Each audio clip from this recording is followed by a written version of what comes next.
ഏവർക്കും പ്രവീൺസ് academy PSC കടക്കലിലേക്ക് സ്വാഗതം. ഞാൻ ഇന്ന് നിങ്ങൾക്ക് മുന്നിൽ പ്രസൻറ്റ് ചെയ്യുന്ന ക്വസ്റ്റ്യൻ മാഞ്ചു വംശമാണ്. മാഞ്ചു വംശം എന്ന് വെച്ചാൽ ഇന്നലെ ക്ലാസ്സിൽ പറഞ്ഞിരുന്ന സന്യാസൻ കാര്യം ചരിത്രം പറഞ്ഞപ്പോൾ അതിൽ ആദ്യത്തെ ഓപ്ഷൻ, ആ ക്വസ്റ്റ്യനിലെ ആദ്യത്തെ ഓപ്ഷൻ തന്നെ മഞ്ചു വംശത്തെ കാണിക്കുന്ന ഒന്നായിരുന്നു.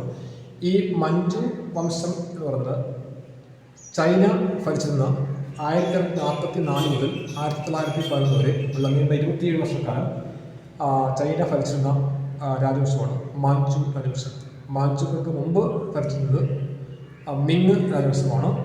മാഞ്ചു വംശത്തിൻ്റെ മറ്റൊരു പേരാണ് ക്യുങ് രാജവംശം എന്ന് പറയും. ഈ മാഞ്ചു അതിൻ്റെ പേരിൻ്റെ ഉത്ഭവം എന്ന് പറയുന്നത് നോർത്ത് ഈസ്റ്റ് ഏഷ്യയിലെ ജപ്പാനുമായി കണക്ട് ചെയ്യുന്ന മഞ്ചൂറിയ എന്ന പ്രദേശത്തിൻ്റെ പേരിൽ നിന്നുമാണ് മാഞ്ചു എന്ന പേര് വരുന്നത്.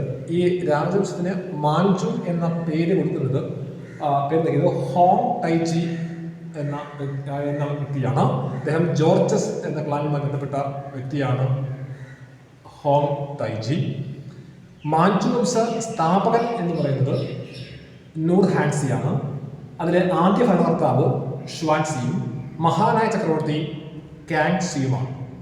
അപ്പോൾ നമ്മൾ ശ്രദ്ധിക്കുന്ന കാര്യം, ചൈന ഭരിച്ചിരുന്ന 1944 മുതൽ ചൈന ഭരിച്ചിരുന്ന വംശമാണ്, രാജവംശമാണ്. ഇത് ഡൈനാസ്റ്റിയാണ് മാഞ്ചു രാജവംശം.